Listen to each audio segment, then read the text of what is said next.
Assalamualaikum warahmatullahi wabarakatuh. Perkenalkan, nama saya Siti Nur Aziza. Saya dari Program Studi Pendidikan Fisika, Fakultas Keguruan dan Ilmu Pendidikan Universitas Sriwijaya. Saya di sini akan mempresentasikan artikel yang saya buat untuk memenuhi tugas akhir mata kuliah Kajian dan Aplikasi Fisika. Judul artikel yang saya buat itu ialah Studi Perbandingan Kondisi Polusi Cahaya pada waktu malam dan fajar di Kota Yogyakarta berdasarkan tingkat kecerahan langit. Baiklah, pembahasan pertama pada video saya kali ini ialah tentang apa hal yang memelatar belakangi saya untuk menulis artikel ini.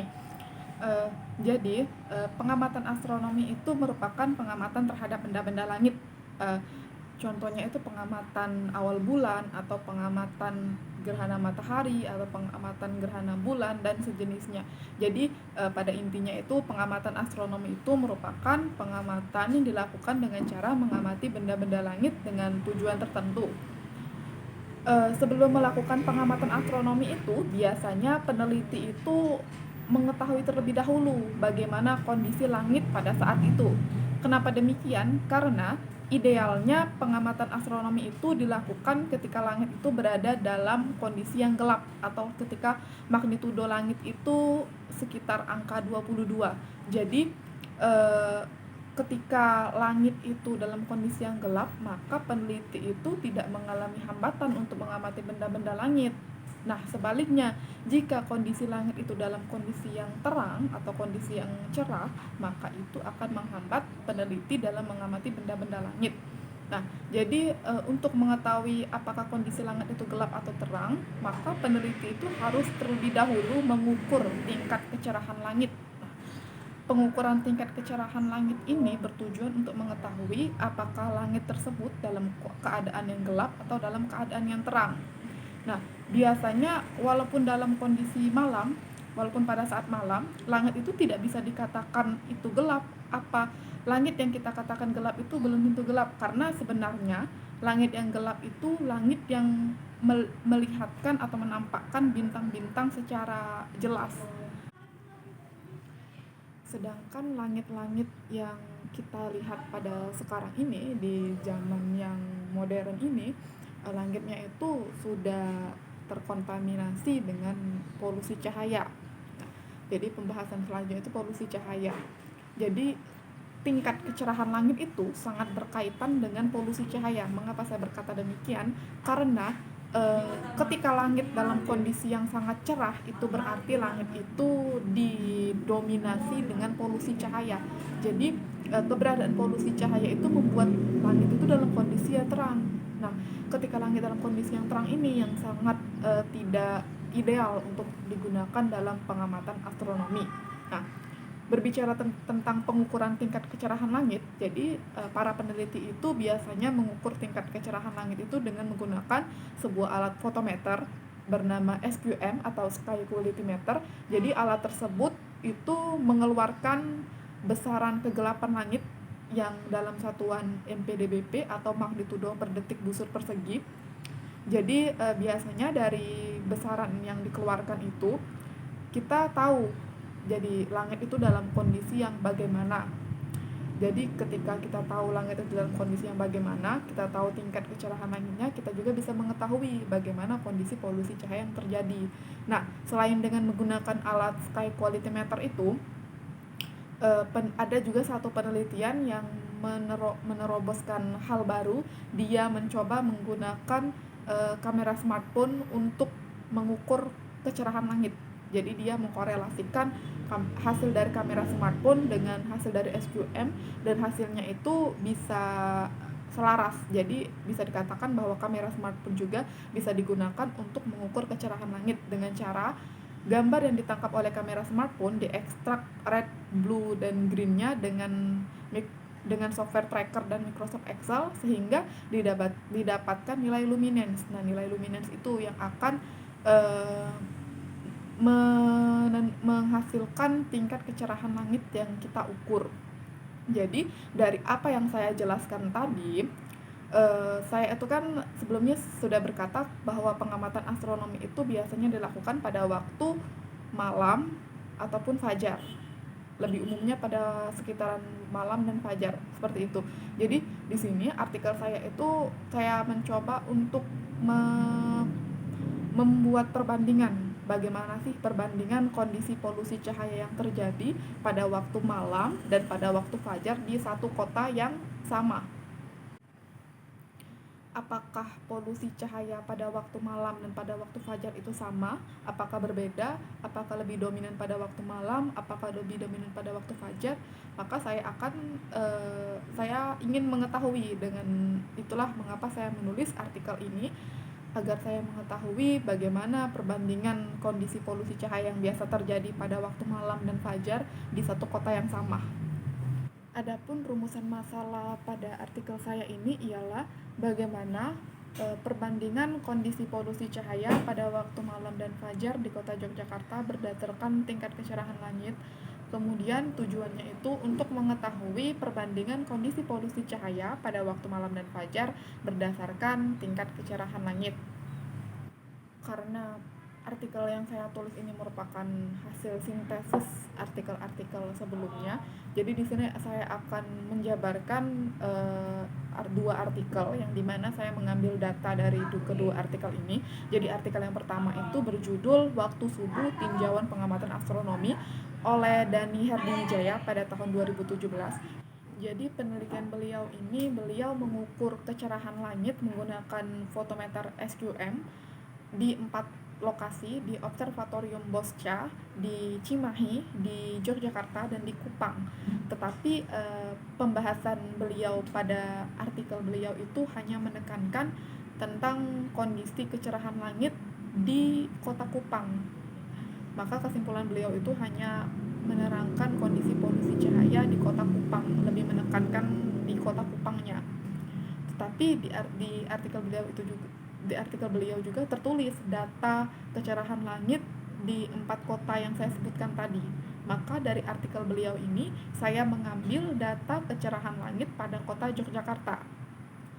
Artikel yang kedua itu berjudul Korelasi Pengukuran Tingkat Kecerahan Langit dengan Menggunakan Kamera Smartphone dan Sky Quality Meter Berbantuan Tracker, itu oleh Ruslin Zainal Badiun, Yudiakto Pramudia, dan Oki Mustafa pada tahun 2021. Jadi artikel mereka ini baru. Mereka itu mencoba untuk mengkorelasikan pengukuran kecerahan langit dengan menggunakan kamera smartphone dan dengan menggunakan sky quality meter. Jadi kedua hasil dari dua alat yang berbeda itu mereka korelasikan menjadi satu, dan hasilnya itu selaras. Jadi kamera smartphone bisa dikatakan efektif juga untuk mengukur tingkat kecerahan langit. Penelitian mereka ini mengukur kecerahan langit pada waktu malam di kota Yogyakarta, tetapi di artikel beliau tidak menginterpretasikan hasil pengukuran kecerahan langit itu untuk mendapatkan kondisi polusi cahaya yang jelas. Mereka hanya mengambil kesimpulan yang sedikit saja. Jadi mereka tuh hanya menekankan tentang pengukuran kecerahan langitnya, tetapi tidak menjelaskan dengan detail bagaimana kondisi polusi cahaya berdasarkan hasil pengukuran mereka tersebut. Jadi di artikel mereka ini saya mengambil data kecerahan langit pada waktu malam di kota Yogyakarta. Jadi dari kedua artikel tadi, pertama saya mengambil data kecerahan langit pada waktu fajar di kota Yogyakarta, dan saya mengambil data kecerahan langit pada waktu malam di kota Yogyakarta juga, jadi satu kota yang sama. Kemudian hasil itu akan saya interpretasikan menggunakan skala yang dibuat oleh John Bortle. Jadi ada satu artikel yang dibuat oleh John Bortle.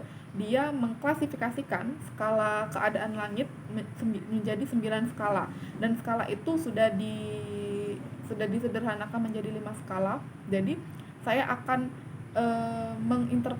menginterpretasikan hasil kecerahan langit, dan saya akan sesuaikan dengan skala Bortle tadi untuk mendapatkan gambaran mengenai kondisi polusi cahaya yang terjadi pada dua waktu tersebut.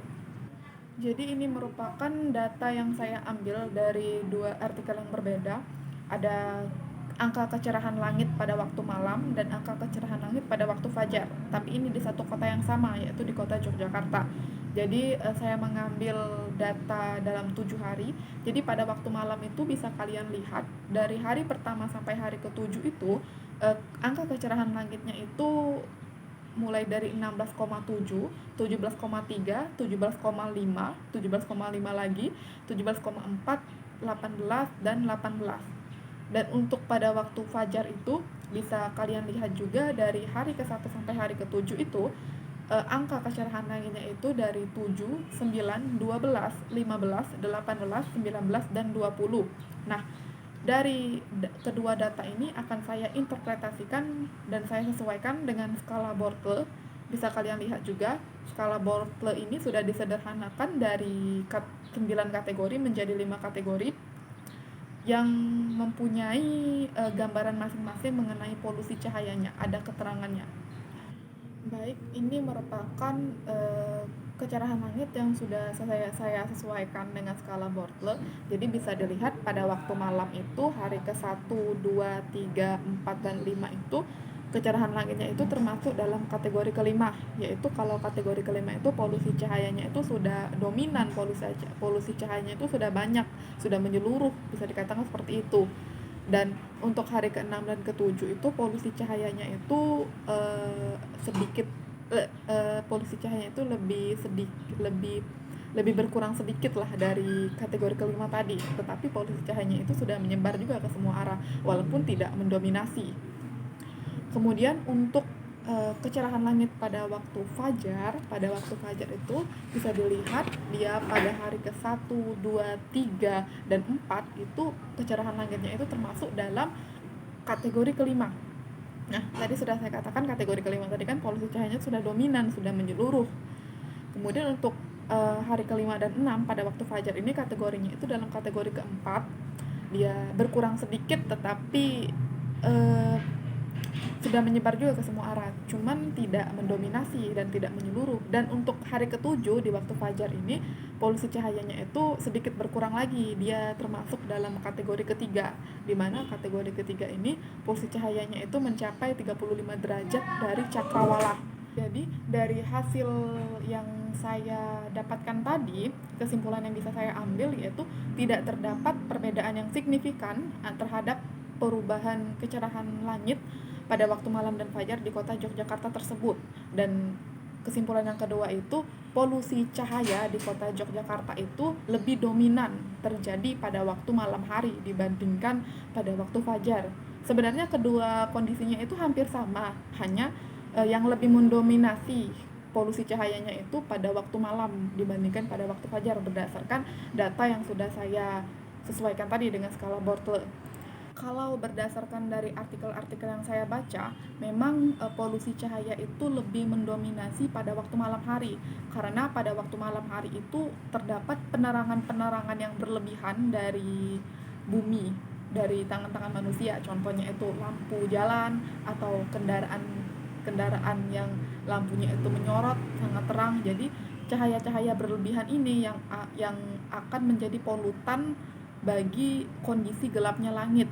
Nah, sedangkan pada waktu fajar itu kan mungkin penerangan-penerangan yang seperti itu sudah mulai dimatikan. Jadi polusi cahayanya itu bisa berkurang karena seperti yang saya katakan awal tadi, kalau polusi cahaya itu pencemarannya itu cahaya itu sendiri yang menjadi sumber pencemarannya. Jadi ketika banyak sumber cahaya-cahaya yang berlebihan, maka langit itu akan didominasi oleh polusi cahaya. Jadi langit yang baik itu untuk dilakukan pengamatan astronomi itu merupakan langit yang keadaannya itu gelap atau nilai magnitudonya besar. Jadi semakin besar nilai magnitudonya, maka polusi cahayanya semakin kecil. Sebaliknya, semakin kecil nilai magnitudo langit, maka polusi cahayanya itu semakin besar. Langit yang dalam keadaan terang itu berarti langit yang didominasi oleh polusi cahaya, dan sebaliknya langit yang dalam keadaan gelap itu berarti polusi cahayanya itu sangat sedikit atau tidak ada sama sekali. Mungkin itu saja yang bisa saya sampaikan, lebih dan kurangnya saya mohon maaf, kepada Tuhan saya mohon ampun. Terima kasih kepada Bapak Dr. Tetang Biono, MPD. Terima kasih juga kepada teman-teman. Sekian dari saya. Wassalamualaikum warahmatullahi wabarakatuh.